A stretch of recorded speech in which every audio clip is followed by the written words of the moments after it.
بسم اللہ الرحمن الرحیم۔ ناظرین کرام، السلام علیکم ورحمۃ اللہ وبرکاتہ۔ آپ کا میزبان اعجاز لطیف آپ سے مخاطب ہے۔ شادی کے لیے جو آغاز ہے رشتے کی تلاش، اس کے حوالے سے کچھ بنیادی باتیں سمجھے ہیں، جن میں ہم یہاں تک پہنچے تھے کہ اگر اللہ سے دعا کے ساتھ اس رشتے کی تلاش کا آغاز کیا جائے، اس میں جو دیکھنے کا عمل ہے وہ ایک بڑے ہی محتاط طریقے سے، بالکل وہی تقاضے پیش نظر رکھتے ہوئے جو آپ یہ توقع کرتے ہیں کہ اگر آپ کی بچی کو کوئی دوسرے والدین دیکھنے آئیں تو جس طرح سے آپ چاہتے ہیں کہ ان کے رویے ہونے چاہیے، اسی قسم کا رویہ ہم دوسروں کی بچیوں کے بارے میں اختیار کریں، اور پھر اس کے بعد اس کے بارے میں چھان بین مشورہ، جس میں کوئی غلط بیانی نہیں ہونی چاہیے اور اس میں کسی قسم کی فساد انگیزی نہیں ہونی چاہیے۔ اور یہ مرحلہ بھی طے ہونے کے بعد اب جب ذہن بن جائے کہ ہاں ہمیں یہاں پر خاندان جو ہے وہ رشتہ کرنے پر متفق ہے، تو اس وقت شریک زندگی کو ایک نظر دیکھنے کی گنجائش کے حوالے سے بھی ہم نے دین اور شریعت میں جتنی گنجائش ہے اس کا تذکرہ بھی کیا۔ اب آخری بات یہ ہے کہ ذہن یکسو ہو جائے، اس کے لیے ضروری ہے کہ اللہ سے مشورہ کیا جائے، اور اللہ تعالیٰ سے مشورہ کرنے کا طریقہ اللہ کے رسول صلی اللہ علیہ وسلم نے جو تعلیم فرمایا وہ ہے دعائے استخارہ۔ اس حوالے سے آج ہمارے ساتھ ہمارے شریک گفتگو ہیں جناب انجینئر نوید احمد صاحب اور ڈاکٹر عبدالسمیع صاحب۔ ان دونوں ماہرین کو میں اس پروگرام میں خوش آمدید کہتا ہوں، اور ہم بات شروع کرتے ہیں دعا استخارہ، جس کے حوالے سے بہت سارے مغالطے ہیں کہ پتہ نہیں اس کے بعد کوئی اشارہ ہوتا ہے، کوئی خواب میں کوئی چیز نظر آتی ہے، کوئی پاؤں ہل جاتا ہے، اور یا یہ ہے کہ خود کرنا ہوتا ہے یا کسی دوسرے سے کروانا ہوتا ہے۔ اس حوالے سے کافی کچھ جو ہے معاشرے میں ہمارے غلط فہمیاں بھی ہیں۔ تو ہماری کوشش یہ ہوگی کہ آج کی اس نشست میں ہم اس بات کو ذرا تفصیل سے سمجھ لیں کہ یہ دعا استخارہ، اس کی اصل حقیقت کیا ہے، اہمیت کیا ہے، اور اللہ کے رسول صلی اللہ علیہ وسلم نے اس کے لیے صحیح طریقہ کیا تعلیم فرمایا ہے، اور اس حوالے سے جو غلط فہمیاں ہیں وہ کیسے ان کو دور کر کے، اور ہم یہ جو اتنی قیمتی بات اللہ کے رسول صلی اللہ علیہ وسلم نے تعلیم فرمائی اپنے معاملے کو اللہ کے سپرد کرنے کے حوالے سے، تو اس پر ہم کیسے عمل کر سکتے ہیں اور کیسے اس سے استفادہ کر سکتے ہیں۔ تو گفتگو کا آغاز کرتے ہیں۔ نبی صاحب، یہ دعائے استخارہ کی اہمیت کیا ہے؟ قرآن مجید میں اللہ تبارک و تعالیٰ فرماتے ہیں سورہ بنی اسرائیل میں کہ وَيَدْعُ الْإِنسَانُ بِالشَّرِّ دُعَاءَهُ بِالْخَيْرِ، کہ انسان اپنے عقل ملمی کی وجہ سے بعض اوقات اپنے لیے شر مانگ بیٹھتا ہے، حالانکہ اس کی دعا بظاہر ہوتی ہے خیر کے لیے۔ کیوں؟ سورہ بقرہ میں ارشاد ہوا کہ عسیٰ ان تحبوا شیئا وہو شر لکم، ممکن ہے تم کسی چیز کو پسند کرتے ہو حالانکہ وہ تمہارے لیے شر ہو۔ کیوں؟ واللہ یعلم وانتم لا تعلمون، اللہ جانتے اور تم نہیں جانتے۔ تو انسان اپنے علم کی کمی اس کا اعتراف کر کے اور اللہ تبارک و تعالیٰ سے یہ درخواست کرے کہ ربنا آتنا فی الدنیا حسنہ وفی الآخرۃ حسنہ، اے رب تو ہمیں دنیا میں بھی بھلائی عطا فرما، تو جانتا ہے ہمارے لیے بھلائی کیا ہے۔ اسی کے لیے پھر ایک عملی یا تفصیلی جو صورت ہے وہ ہمیں سکھائی نبی اکرم صلی اللہ علیہ وسلم نے، اور حضرت جابر بن عبداللہ رضی اللہ تعالیٰ عنہ ان سے حدیث مروی ہے کہ اللہ کے رسول صلی اللہ علیہ وآلہ وسلم ہمیں دعا استخارہ اس طرح سے یاد کراتے تھے جیسے کہ ہمیں قرآن مجید سکھاتے تھے، قرآن مجید کی آیت جیسے تعلیم فرماتے، قرآن مجید کی آیات جیسے تعلیم فرماتے تھے۔ اللہ تو لہٰذا یعنی یہ اہمیت تھی، یہ اہمیت ہے دعا استخارہ کی۔ نبی صاحب، استخارہ کے تو مزے کی بات یہ ہے، معنی ہی ہے خیر طلب کرنا۔ ماشاء بالکل، یعنی ایک مسئلہ ہے جس میں آپ نے اپنی تحقیق کر لی لیکن ابھی تک آپ کا ذہن جو ہے وہ یکسو نہیں ہوا اور دل مطمئن نہیں ہوا، تو دلوں کو اطمینان تو بہرحال اللہ تعالیٰ ہی کی یاد سے ملتا ہے اور اللہ تعالیٰ ہی دل کو مطمئن کرتا ہے، تو اصل میں وہ خیر طلب کرنا ہے۔ لیکن اضافی طور پر اس دعا میں اللہ کے رسول صلی اللہ علیہ وسلم نے ہمیں اتنا بڑا خزانہ دے دیا ہے کہ اس میں انسان کا ایمان بھی تازہ ہوتا ہے، اور کچھ بھی نہ ملے لیکن صرف اس دعا کو ہم ذرا سمجھ کر پڑھ لیں تو اسی سے انسان کو اطمینان ہو جاتا ہے۔ میرا تو یہ اس میں اب اللہ کے رسول صلی اللہ علیہ وسلم نے اس کے لیے جو طریقہ تعلیم فرمایا کہ انسان 2 رکعت نفل نماز پڑھے، اور یہ 2 رکعت نماز پڑھنے کے لیے وقت کی کوئی قید نہیں ہے سوائے اس کے کہ مکروہ اوقات ہوتے ہیں جو بڑے محدود اور مختصر ہیں، اس کے علاوہ کسی وقت بھی یہ نوافل پڑھے جا سکتے ہیں۔ ایک تصور عام طور پر ذہنوں میں یہ ہے کہ جناب رات کو سوتے وقت پڑھے جائیں کہ اس کے بعد کوئی خواب آئے گی یا کچھ ہے، تو اس کی بھی کوئی حقیقت نہیں ہے۔ صحیح صحیح۔ 2 رکعت نفل اللہ کی بارگاہ میں پڑھنے کے بعد اب اس کے بعد ہے وہ قیمتی دعا جو اللہ کے رسول صلی اللہ علیہ وسلم تعلیم فرمائی۔ تو میں چاہوں گا کہ نبی صاحب آپ ذرا وہ دعا اور اس کا جو ہے مفہوم وہ ذرا واضح فرمائیں۔ یہ دعا جو اللہ کے رسول نے تلقین فرمائی، اس کے بڑے پیارے الفاظ ہیں۔ ماشاءاللہ۔ اللہم انی استخیرک بعلمک، کہ اللہ میں آپ سے خیر کا سوال کرتا ہوں آپ کے علم کی بنیاد پر۔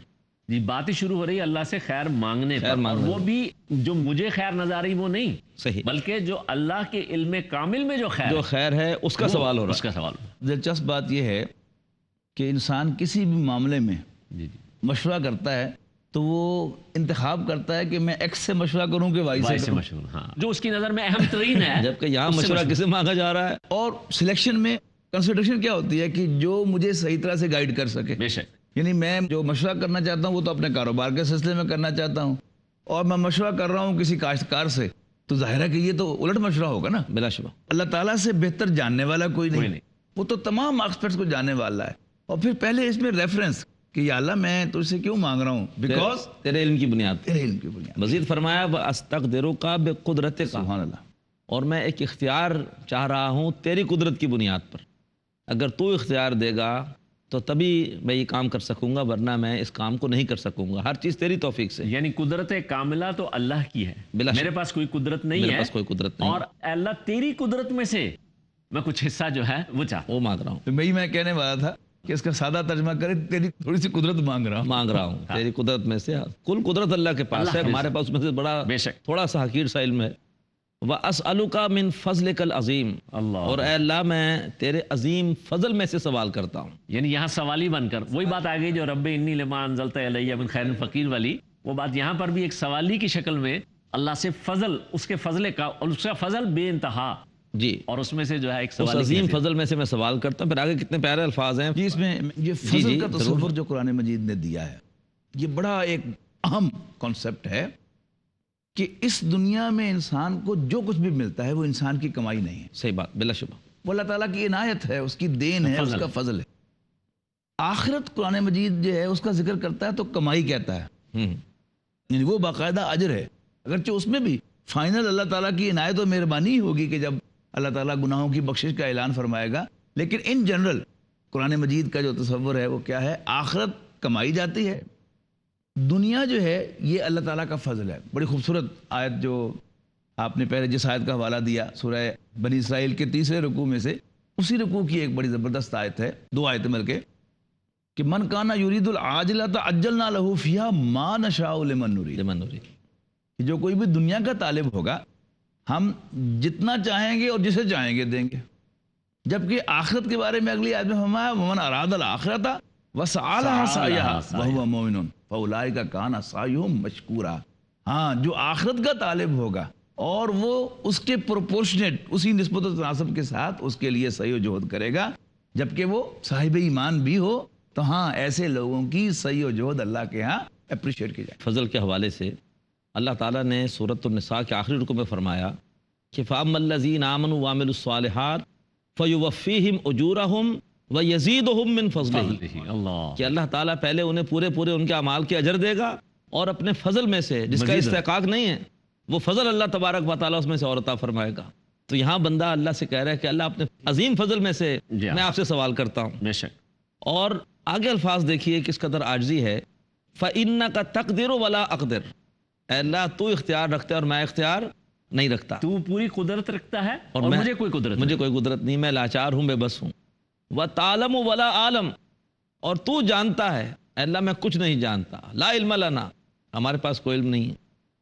وَأَنْتَ عَلَّامُ الْغُیُوبِ، اور تو تمام رازوں کا بھی جاننے والا ہے، تمام بھیدوں کو بھی جاننے والا ہے، مستقبل میں جو کچھ ہونے والا ہے بلا شبہ اس کے اعتبار سے بھی، جس کا کہ ہمیں کچھ علم ہے، ہمیں تو دیوار کے پیچھے کا پتہ نہیں ہے۔ صحیح بات۔ اور اللہ تعالیٰ کی علم کامل جس میں کوئی نہ وقت کی قید ہے نہ جگہ کی قید ہے، وہ ہر لمحے کی چیزوں کو جانتا ہے۔ یاد آیا بات سے بڑا پیارا ایک یاد مجھے کہ بچپن میں جب ہم چھوٹے تھے اسکول ایج میں، تو ہمارے جو فیملی فزیشین تھے بڑے اللہ کے نیک بندے تھے، مجھے یاد ہے کہ وہ انجیکشن لگاتے ہوئے وہ پڑھا کرتے ربنا لا علم لنا الا ما علمتنا انک انت العلیم الحکیم. اچھا انجیکشن لگاتے ہوئے انجیکشن لگاتے ہوئے اللہ میں نے الحمدللہ ان سے یہ سبق سیکھا ہے اچھا کہ انجیکشن لگاتے ہوئے یا کوئی کام کرتے ہوئے یعنی انسان جو ہے اپنے سارے علم کے باوجود اپنی ساری مہارت کے باوجود اللہ تعالیٰ کی طرف چھوڑ. اللہ کی طرف چھوڑ. بے اچھا شک. پھر آگے الفاظ ہیں ذرا یہاں ترجمے میں تھوڑی سی احتیاط کی ضرورت ہوتی ہے کہ اللہم ان کنت تعلم.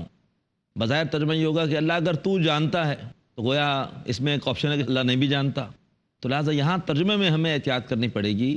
اللہم ان کنت تعلم، اے اللہ کا جو تیرا علم کامل ہے اس میں یہ بات ہے ہاں جی. کہ ان ھذا الامر. ہاں نبی صاحب یہاں چونکہ تھوڑا سا ایک چھوٹا سا ہمیں وقفہ لینا پڑے گا.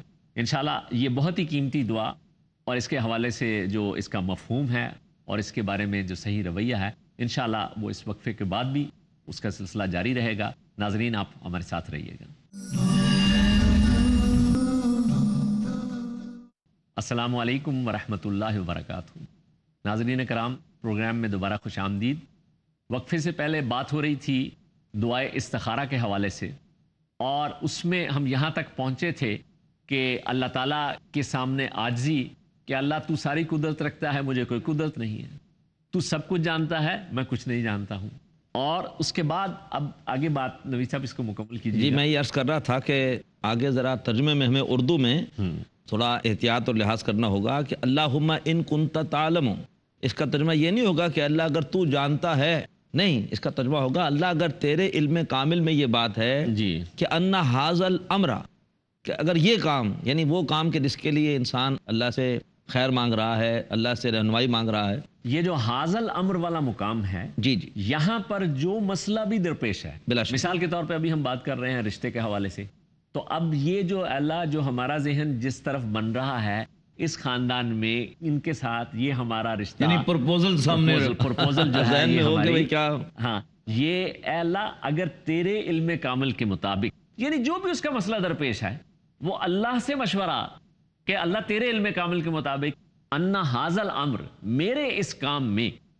پھر یہ بھی دیکھیے کہ اگر یہاں پہ کوئی اسپیسیفک بات ہوتی نا ہاں جی اور ہمیں اپنا مسئلہ بیان کرنا ہوتا تو کتنی مشکل ہوتی، ہمیں تو عربی نہیں آتی. بالکل. تو اللہ کے رسول صلی اللہ علیہ وسلم نے ایک ایسی عمومی اصطلاح استعمال کر لی کہ جو ہمارے تمام مسائل کہ جن کے لیے ہمیں استخارہ کرنا ہے وہ سب پر حاوی ہے. بالکل حاوی ہے، بس ذہن میں وہ مسئلہ وہ لانے کی مسئلہ ضرورت بس لے ہے. آئیے. اب باقی الفاظ یہ بھی کافی الفاظ یہ کافی ہے. یہ ان تو ھذا الامر کہ اگر یہ معاملہ خیر لی فی دینی و معاشی، اگر میرے حق میں خیر ہے میرے دین کے لیے بھی اور میری دنیا کے لیے بھی، او بعاقبت امری، اور میرے اخروی انجام کے لیے بھی. قربی انجام کے لیے. پتہ یہ چلا کہ ہمارا جو تصور ہے کہ ہمارے یہ سارے کام جو ہیں یہ صرف دنیا کے اعتبار سے یہاں ٹھیک ہونے چاہیے. جی اللہ تعالیٰ نے دو چیزوں کا پہلے ذکر کیا، دنیا سے پہلے دین کا، کیونکہ اس دین کے اثرات اور نتائج اصل میں تو آخرت میں نکلنا. آخرت میں آنے ہیں.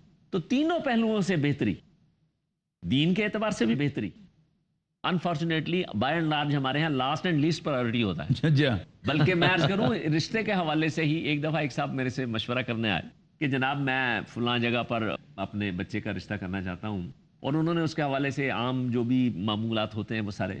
تو میں نے ایک سوال کیا کہ میں نے کہا جی اللہ کے رسول صلی اللہ علیہ وسلم نے تو جو ہمیں 4 چیزیں بتائی ہیں ان میں سے ایک چیز جو ہے وہ بچی کی نیند ناری ہے. صحیح. تو آپ نے اس حوالے سے بھی کچھ تو کہتے جی وہ پہلو تو پیش نظر ہی نہیں ہے. بہرحال وہ ان کی بڑائی ہے کہ انہوں نے اس کو تسلیم کیا کہ مجھے اس کو بھی جا کر جو ہے دیکھنا ہے.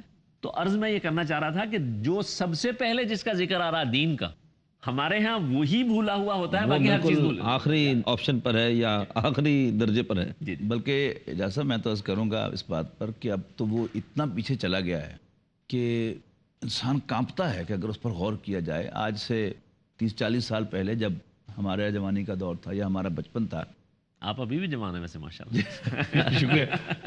تو اس وقت جو ہے پرائرٹی ہوتی تھی کریکٹر کی، کہ جو تحقیق کی جاتی تھی وہ لڑکے کے کریکٹر کے بارے میں پوچھا جاتا کہ اس کا کردار کیسا ہے، بدکار تو نہیں، کہیں شراب تو نہیں پیتا، جی ہاں، بری ایون صحبت تو اسموکنگ نہیں. ہاں اسموکنگ واز پوچھا کنسیڈرڈ جاتا ٹو بی تھا. Bad habit. ہاں جی، کہ یہ تو نہیں کرتا. اب تو ان سب چیزوں سے ہٹ کر جی جی یعنی یہ پتہ بھی چلے کہ ایسی کوئی بات ہے تو اس کو اگنور کیا صرف جاتا ہے، نظر سے. اور فوکس کس پر ہوتا ہے؟ کاروبار اچھا جی لڑکے کا، وہ کسی ایسے محکمے میں جاب کرتا ہے جہاں رشوت جو ہے وہ کافی آتی جی ہے. جی لڑکا کسٹم آفیسر ہے، مطلب ہے کہ وہاں پر اب تو اوپر کی گویا وہ آمدنی لوٹری بہت ہے. نکل آئی. ہاں اللہ تعالیٰ فرماتے ہیں سورہ بقرہ کی آیت 220 میں جی جی کہ لعلکم تتفکرون فی الدنیا والآخرہ، تم نے دنیا اور آخرت دونوں کے بارے میں فکر کرنی ہے۔ اسلام یہ نہیں کہتا ترک دنیا رہبانیت، دنیا کی فکر بھی کرنی ہے، اور اس کے ساتھ ساتھ نہیں کہ دنیا داری بن جاؤ بالکل اور صحیح، آخرت کی فکر بھی کرو، بالکل ٹھیک، جبکہ ترجیح ہماری ویسے ہونی چاہیے آخرت۔ آخرت اور یہاں پہ اس لیے دیکھا کہ دین کا لفظ پہلے ہے، پہلے آیا، دنیا کا بعد میں ہے، اور اس کے بعد پھر آخرت کا۔ آخرت کی بات کہ آخرت نہ بھول جائیں ہم۔ تو ذرا سا دوبارہ انا حاضر ان ھذا الامر خیر لی فی دینی و معاشی و عاقبت امری، اگر یہ معاملہ جس کے لیے اللہ میں آپ سے اس وقت مشورہ کر رہا ہوں، رہنمائی مانگ رہا ہوں، اگر یہ معاملہ بہتر ہے میرے دین کے لیے بھی، میری دنیا کے لیے بھی، اور میرے انجام کار کے لیے بھی، میری آخرت کے لیے بھی، آخرت کے لیے فقدرہ لی، تو اسے میرے اختیار میں کر دے، اسے میرے لیے مقدر فرما، میرے لیے مقدر فرما دے۔ وہ جو پہلے قدرت مانگی جا رہی تھی، وہ قدرت یہی ہے کہ اللہ مجھے اس کے اوپر لیے یعنی تاکہ یہ میرا کام ہو جائے، اور تو ہی کرنے والا ہے، تو کر سکتا کر سکتا ہے، تو مقدر فرما دے۔ تو مقدر فرما دے۔ وَإِن كُنْتَ تَعْلَمُ، اور اگر تیرے علم کامل میں یہ بات ہے کہ ان ھذا الامر شر لی فی دینی و معاشی و عاقبت امری، کہ یہ معاملہ اگر شر ہے، خراب ہے، برا ہے جی ہاں، میرے دین کے لیے بھی، میری دنیا کے لیے بھی، اور پھر میرے آخری انجام کے لیے بھی، میری آخرت کے لیے بھی، جی جی، فَاصْرِفْهُ عَنِّی وَاصْرِفْنِی عَنْهُ، تو اسے مجھ سے دور کر دے اور مجھے اس سے دور کر دے، یعنی میرے ذہن سے اس کا خیال تک نکال دے۔ کس قدر اللہ تبارک و تعالیٰ پر ہی پورے کا پورا توکل اور بھروسہ ہے، اور اس پر اعتماد ہے، اور یہ کر بھی اللہ ہی سکتا ہے، اور کر سکتا ہے، یعنی اللہ ہی اور کوئی ذہن کر بھی پھیر نہیں سکتا ہے۔ میرے ذہن پر کوئی بھوت سوار ہو جائے، ساری دنیا جو ہے وہ بھی مل کر وہ بھوت اتارنا چاہے، نہیں اتار وہ نہیں اتر سکتی، سکتا، اللہ سبحانہ و تعالیٰ کا ایک اشارے کا۔ بلا شبہ، بلا شبہ۔ فصرف عنی، اسے مجھ سے دور فرما دے، وَاصْرِفْنِی عَنْهُ، عنہ، اور مجھے اس سے مجھے اس سے دور کر۔ اللہ اکبر، مزید کیا، وَقْدِرْ لِيَ الْخَيْرَ حَيْثُ كَانَ، اور میرے مقدر میں کر دے خیر بھلائی، وہ بھلائی جہاں کہیں بھی ہو، اللہ اس قدر جامع بات، جہاں کہیں بھی بھلائی ہے اللہ اسے میرے نصیب میں جو کر میرے دے، وہم و گمان میں بھی نہیں ہے۔ میرے مقدر میں کر دے۔ مزید کیا مانگ رہے ہیں کہ کانا مرضنی بھی، پھر مجھے اس پہ راضی بھی کر دے، مجھے اس پہ مطمئن بھی کر دے۔ مطمئن بھی کر دے، اللہ اکبر۔ یعنی جو ذہن ایک بن گیا اپنا انیشلی، اگر اللہ کے علم کامل میں اس میں خیر نہیں ہے تو اللہ اس کو مجھ سے دور کر دے، مجھے اس سے دور کر دے، اور مجھے اس کی جگہ اس سے بہتر چیز عطا فرما دے، اور پھر میرے دل کو بھی اس پر راضی کر دے، مطمئن کر دے۔ اس سے زیادہ جامع بات میں سمجھتا ہوں کہ اس سے زیادہ اللہ کی بارگاہ میں اپنی عرض رکھنے کی اور اس سے زیادہ مناسب الفاظ ہو نہیں سکتے۔ اللہ کے رسول کا ارشاد ہے کہ اوتی تو جوامع الکلم، سبحان اللہ، مجھے اللہ تعالیٰ نے بڑے جامع کلمات عطا فرمائے ہیں۔ تو دیکھیں تھوڑے سے کلمات میں اور کتنی جو ہے وہ مکمل بات، اور کتنی عمدہ بات، کتنی حکیمانہ بات ہے۔ اور راضی ہونا جو ہے جی جی، وہ بڑی اہم بات ہے کہ جنت کی نعمتوں کو اگر ہم کنسیڈر کریں تو جنت کی نعمتیں جو ہیں اس کے کئی درجے ہیں۔ پہلا درجہ تو ہے کہ وہ چیزیں کہ جو نارملی بندہ مومن پر ریسٹرکٹڈ ہوتی ہیں دنیا میں، کہ وہ کھانے پینے میں اس کو احتیاط ہے کہ یہ حلال ہے، یہ حرام ہے، پھر یہ کہ کچھ چیزیں پینے کی حرام ہے اس پر، مثلا شراب حرام ہے، اسی طرح اس کے لیے سیکس کی آزادی نہیں ہے، یہاں پر ریسٹرکشن ہے، اسی پر ہم گفتگو کر رہے ہیں نکاح کے حوالے سے۔ لیکن اس سے اگلا درجہ کیا ہے؟ رضی اللہ عنہم ورضوا عنہ، جی ہاں، کہ اللہ تعالیٰ کی طرف سے انہیں یہ یعنی خوشخبری دی جائے گی کہ اللہ تم سے راضی ہے اور تم اللہ سے راضی ہو۔ اور یہ اسی وقت ممکن ہے جب کہ انسان اپنی مرضی کو اللہ کی مرضی میں فنا کر۔ تو دعائے استخارہ کی جو عظمت اور جامعیت ہے اور جو اس کے قیمتی الفاظ ہیں وہ ہمارے سامنے آ چکے۔ یہ بات بھی ہم سمجھ چکے کہ نوافل پڑھنے کے لیے کوئی خاص وقت متعین نہیں ہے، نوافل کے بعد اللہ سے یہ دعا اللہ کی بارگاہ میں ان جامع الفاظ کے ساتھ کی جائے۔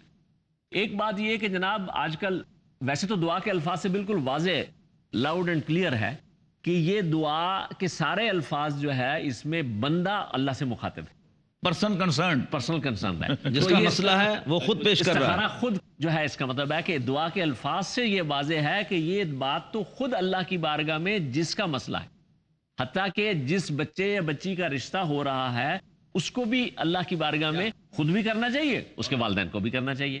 ہمارے یہاں جو استخارہ نکلوانے کی ہدایت کوئی یہاں پہ نہیں آئی، یہاں تو کہا کہ استخارہ خود بندہ وہ کرے، اور پھر مزید کسی روایت سے یہ ثبوت نہیں ملتا ہے کہ اللہ کے رسول صلی اللہ علیہ وسلم سے بڑھ کر دوسروں کے لیے استخارہ کرنے والا اور کون ہو سکتا ہے؟ جی جی کہ صحابہ کرام گئے ہوں اور ان میں سے کسی نے جا کر یہ عرض کیا ہو کہ اللہ کے رسول صلی اللہ علیہ وسلم ہمارے لیے استخارہ کریں.